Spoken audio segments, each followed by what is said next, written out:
Hello and welcome back to my Dead Rising 2 No Weapons run. This is part 4. Thank you for checking it out. Let's get going. The last thing we did was make some mixed drinks in the food court. I made some Spitfires, but if I recall, I only used them for a moment to see what it actually fucking does, since I'd never used them before until this run. But right now, I have the Horror 2 mag, the Rescue mag, the Psychos mag, and the Hand-to-Hand mag.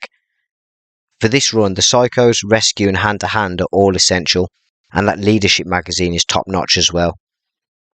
Right now it's time to head to the next psychopath battle. Here comes the Groom.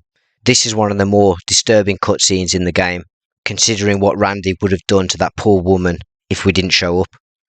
So from the Slot Raj Casino, out onto the Silver Strip, and then I thought it might be best to have a few painkillers, because this fat bastard we're about to encounter can do some serious damage. Then over to the Swept Away Chapel across the street. You can see that Randy has got one big weapon. Oh, suit you, sir. And Chuck only has his fists and feet. Randy can be pretty good with those counter-attacks, so try and dodge roll if you need to, or just move quickly after slapping him up. His attacks do also do a lot of damage, but after attacking you he'll do some gyrating and shit, and you can use this time to heal, or get some free hits on this degenerate gimp mask wearing fucking virgin piggy pervert. I'll be honest though, I didn't think I was actually going to be able to beat this cunt, but my persistence did pay off. Just keep on keeping on with the stick and move tactics. Pretty soon this piggy's bacon will be fried. If you're using weapons it really won't take long at all. But of course for myself in this run, weapons are not allowed, so I'll be defeating all the psychopaths with just the combat moves. I'm glad that I did bring those painkillers, because as you can see, Randy's given me a good run for my money on this one. And I did think I was going to have to start again, but you'll watch, I'll pull through, get through it in the end. One of the moves I'm still missing at this point as well is the knee drop, or the elbow drop. Pretty sure it's a knee drop, and that Frank West has the elbow drop in Off the Record. That should be coming soon, when I level up a few more times.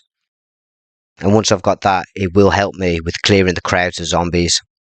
Anyway, once you give Spanky Ham a spanking, you can save Danny, who I bet is really fucking grateful now that she won't be violently violated by that fucking weirdo.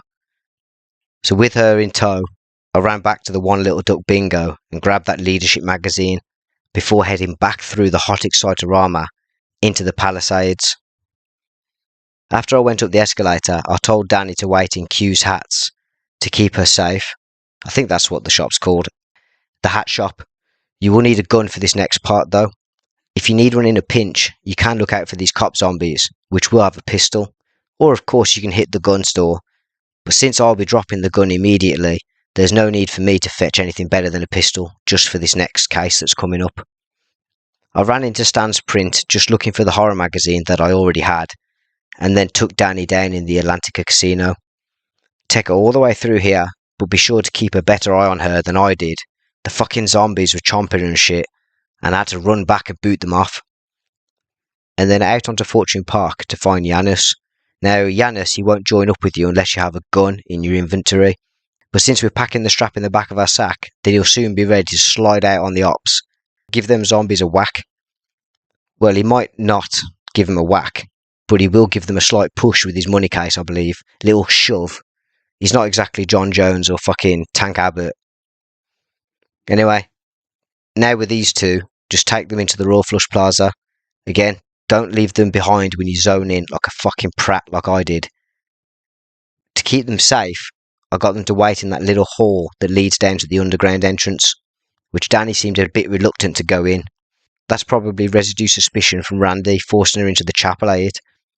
But I made them wait there so I could grab the Horror 1 magazine from the upper level.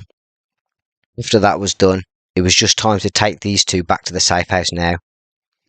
Probably a good idea to save. As I've mentioned, the game does like to crash. And if you've had any experience with this game, you'll know that too. After zoning back into the Royal Flush, I tried to find some of those bloody looters, but when I actually want the fuckers to show up and be there, they're not. So that wasn't good. But there's still a little bit more to do before we start rinsing these zombie kills to get the PP boost. So I zone out onto the Fortune Park, but then immediately back into the Royal Flush Plaza, because the case I wanted hadn't shown up yet. I got the call at 8:25, and this is a pretty simple case because it's right by the safe house. Set the marker to par for the course. Now Luz is surrounded by zombies in sports trance. If you've got weapons, then just bash their fucking heads in or slice them up, whatever it is. And if you're going in no weapons, get to work with those drop kicks and the front kicks. Show them the ways of the foot and dispatch these bastards to Hades. If you've got a queen, of course this will be even easier, but whatever method you choose, it shouldn't be that much trouble. Be sure that Luz has actually joined before you start running off. I obviously wasn't paying much attention, but when she's ready to roll, you can take her back to the safe house and enjoy that PP. Ooh. No, I wasn't fucking around, so I went straight back out without saving, but feel free to drop the save here. I took myself into the Americana Casino. I think I was looking for the bike magazine, which isn't even in there, it's in the Slot Ranch Casino. But I could have just been making sure I knew where the bargaining magazines were, because when I want to make some purchases later from the pawn shops, having those two bargaining magazines is always the best way. I wasn't looking to travel too far away from the safe house right now though, because there is a mutiny that you need to avert around 9:30. Once the call came up for Stuart's scheme, I went back into the safe house. All you have to do here is talk to this prick Stuart, and once you've calmed Stewie down, he'll give you some PP. There was something that I thought I'd do because it would be pretty funny here, so I went into the Royal Flush Plaza and I grabbed a robot bear, and then I remembered, oh fuck, it's not a robot bear, it's a stuffed rabbit. So I went back into the Americana and back across those fucking lights again, which was a ball ache obviously because I'd just been there, and I even knocked the rabbit down when I was there. But it's all worth it. I made a quick step too so I could run this rabbit all the way up the silver strip once I'd retrieved it. And this, what I'm going to show you now, is something that I've not seen anyone do when they're doing like a playthrough of Dead Rising 2. Like I've watched a few different ones as well, and I've never seen anyone do this. So I thought, why not show it off on my video?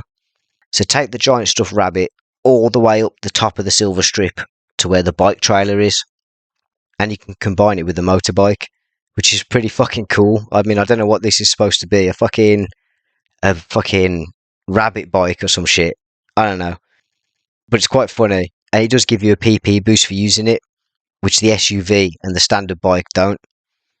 When that blew up, which wasn't long, I jumped onto the red bike and then carried on driving around the silver strip a little bit. But because it was getting close to the next case, I went into the Yucatan Casino and I made myself some mixed drinks. Quick steps are the ones you're going to want here, but me being a fucking idiot, I only made the painkillers. So make yourself the quick steps, maybe toss a painkiller in there too if you've got the inventory space. Don't be a fucking daft cunt like me and forget the quick steps. Hit the save and then get ready for a next battle. Going into this one, I thought I'd be okay. I don't need the quick steps, the painkillers will be alright. But I soon realised that having just painkillers just was not buttering any parsnips. So I tried to beat them with what I had, and it wasn't working at all. If you're new to this psychopath battle, you haven't seen it before, basically you only need to defeat one of them. You can choose whichever one you want to attack. I don't care, I just pick one of them, whichever one's there, and then just mow that one down. And once you've defeated that one, the other one will have a good cry about it or whatever, and you can move on. So choose whichever one you're going for. They'll run away and then they'll try and attack you like on the sly basically, like come up and do you in. But you can just chase them down and keep fucking them up with your knife gloves or your spike bat.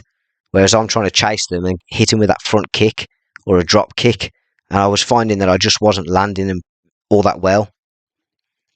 But it was a bit strange here, so bear with me, because my internet dropped, so the stream ended, which made me think, oh fuck, how much of that didn't get recorded? I better restart that battle just in case. So I went back to the previous save. Now you would think that this would be the perfect opportunity to mix some quick steps, but me being a fucking smooth brain, I still didn't do it. I just went in with the painkillers again. And you can see I'm trying to jump around and kick the shit out of Amber, and it's just not happening. Like the kicks just aren't connecting. I'm not hitting that hit zone or whatever. And it was pissing me off, and she was running away as she does constantly, and I'm trying to catch her up, and I'm just thinking, what the fuck, like how am I going to get this done?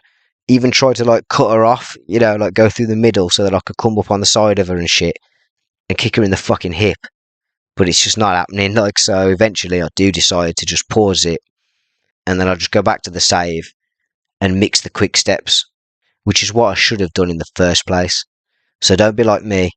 Do it the smart way and get those quick steps before you do anything else. Hit the save, go for the battle. Definitely advisable to make more than one quick step. I wasn't the smartest on this playing session at all. I mixed one quick step, drank it, and then I had another one in my inventory. And I made 3 painkillers to take into the battle and drank another one right now. After that, went back up into the nightclub, the Shoal nightclub it's called, and tried to take these fuckers on again. And this time, those slags were going down. Oh, suit you, sir. Suit you, sir. The quick step made all the difference here. Like, you can see that their annoying habit of running away becomes more of a mild inconvenience instead of it being a pain in the fucking ass. Chase one of these bitches down, lay into them with your weapons, combo weapons, or your feet, whatever it is that you're using, replenishing your quick step and your painkillers as is appropriate. I tend to not really use the painkillers until I need to heal as well, but obviously do whatever fits your playstyle the best. I definitely think that this is one of the more tedious boss fights. It's not the worst, but it's definitely one of the more tedious ones. With weapons, you can do this fast. Like, at some point, I'm going to be doing other runs as well. Like, I have a few other challenge runs in mind, and they involve using weapons. So you'll see then how quickly you can just mow through them with a set of knife gloves. Like, the knife gloves and the spike bat are really the only 2 combo weapons you're going to need for the whole game. Spike bat for the zombies, and for when you need to get a bit of extra range, a bit of extra reach on your opponents for the psychopaths. And then knife gloves for any humans that you have to fight. You know, like mercenaries, looters, most of the psychopaths. The knife gloves will just fuck them up straight away. It's not a problem. And the best thing is you can make both of those combo weapons pretty much as soon as you leave the fucking safe house. Within, so many steps, all the items you need for both of them are right there. So it's sweet as fuck. Anyway, never mind that. Once you've filled in one of these hoes, the other one will have a fucking cry about it and that. And then you can save the game. That's going to be all for me for part 4. But be sure to check out the next installment when we'll be introducing the Postal Postman to Chuck's right foot. Thanks for watching and let me know what you think in the comments.